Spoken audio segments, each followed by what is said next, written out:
Well, I know his Bible, he literally took an old Bible and cut out, Right, yeah, physically right. cut out Uh-huh. scriptures Hmm. to paste into what became the Jefferson Bible. Correct.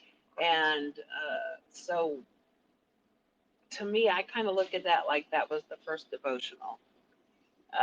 You know, because that's basically what a devotional is. You're taking pieces of the Bible and you're kind of making a separate book that maybe talks about that scripture or how that scripture applies for that day or Jefferson devotional. I yeah, love it. yeah, Jefferson devotional. That's beautiful. No, that's exactly what it is. I mean, Yeah. when you study it accurately, like that's really what it is and what it does. And I do encourage people to go take a trip to Monticello because it's very cool. Hmm. He has a library in there. His room is, it was very cold though in the wintertime. And that was, I know they said one of the big things was trying to keep that home warm. But it's the structure because you know he was an architect too. And a lot of the buildings in Washington, D.C., he designed from his trips back to Europe and, back and forth. But he brought a lot of that architecture into his home.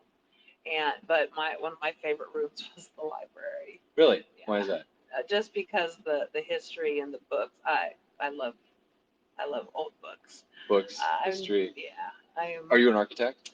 actually, I am a travel agent is one of the things I do on the side. And when we go to, like, we were in Europe a couple years ago, and Uh-huh. my absolute favorite thing is to look at the buildings. And I was actually drawing homes and floor plans at 9 years old. See, it's hereditary.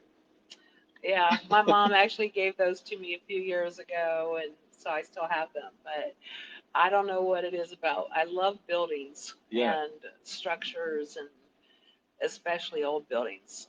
My husband and I were flipping houses until the pandemic Mhm. kind of destroyed that market, but our specialty homes were the 100-plus-year-old homes. See, and So, there's so much divinity in art, yeah, especially yeah, architecture.